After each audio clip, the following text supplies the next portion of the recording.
Welcome to The Explainer. Today we're digging into something that billions of us use every single day, social media, and what it's really doing to our brains. You know that feeling, right? After maybe a little too much scrolling, your attention span just feels shot. Your thoughts are all over the place, and you just can't seem to put the phone down. Well, that feeling, it's really hard to shake, and it turns out it is definitely not just in your head. Yeah, it turns out that feeling is backed by science. It's a measurable physical reality. So today, we're going to dive into the research that shows exactly how our brains are being reshaped by this digital world we all live in, literally one scroll at a time. All right, let's get into it. You know, researchers have a pretty fancy term for our digital world, a complex cognitive ecosystem. But what does that really mean? It just means we're living in a world where technology isn't just a tool anymore, it's constantly interacting with us. And yeah, actively shaping how we think. Think about it.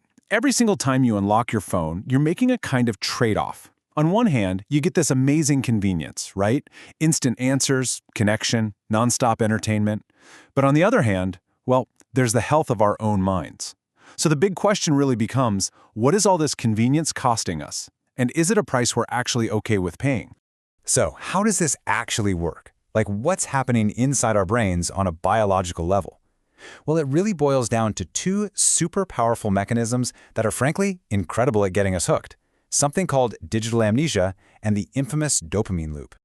Okay, so first up is this thing scientists call digital amnesia. And it's pretty simple, really.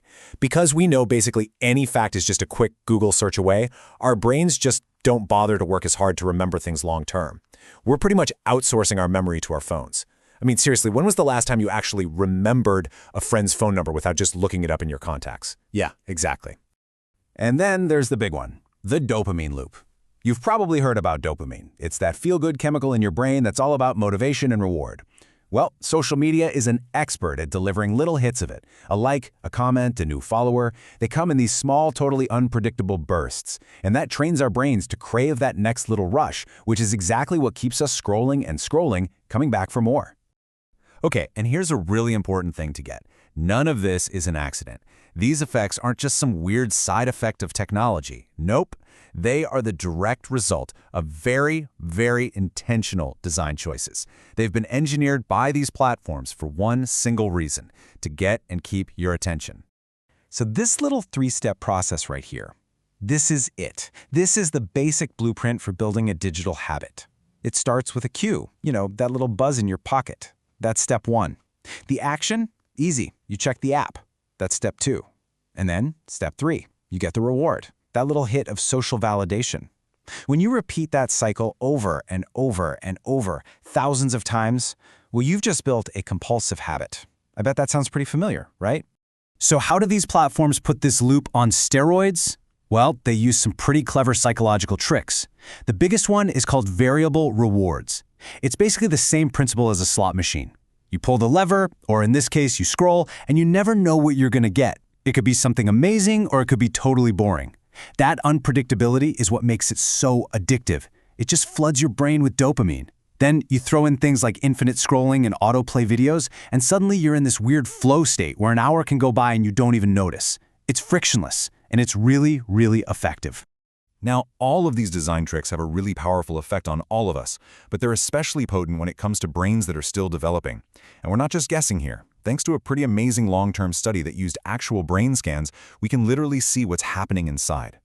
So what these researchers did was follow a group of teens for 3 whole years, scanning their brains every single year. And they focused on this time for a really specific reason. The adolescent brain is in this critical, super sensitive period of development. It's basically like a sponge for social feedback.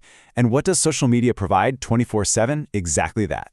And this is where it gets fascinating, because you can actually see the physical changes. The fMRI scans showed that the kids who checked social media habitually, we're talking 15 or more times a day, had actual altered development in really important parts of the brain. You see the amygdala? That's your brain's emotional hub. The prefrontal cortex? That's your CEO. It handles decision-making, impulse control.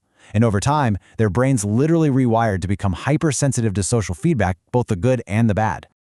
Okay, so we've seen the brain scans. We know this rewiring is happening. But what does that actually look like in the real world, on a bigger scale? Well, the data, it tells a pretty stark story. The sheer scale of this is just mind-boggling. Get this, a Gallup poll found that the average teen spends almost 5 hours a day on social media. 5 hours? That's nearly a quarter of their entire waking life spent in these apps. For a lot of them, that's way more time than they spend on homework or even with their families. And it's not like that time is spread out evenly. A huge chunk of it is focused on just one or two platforms. As you can see from the data here from Pew Research, YouTube and TikTok are the absolute kings. I mean, 90% of teens are on YouTube, and over 60% are on TikTok. They just dominate teen attention.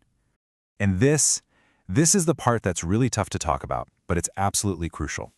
Research from Weill Cornell Medicine found a direct link. Kids and teens who are classified as having a social media addiction are 2 to 3 times more likely to have suicidal thoughts. Let that sink in. This isn't just some interesting statistic. Many experts are calling it a full-blown public health crisis. Dr. Anna Lembke, who's the director of addiction medicine at Stanford, puts this all into a really powerful and honestly kind of scary perspective. She says this.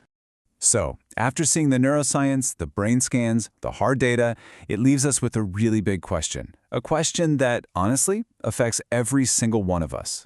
What do we do now? Where do we go from here?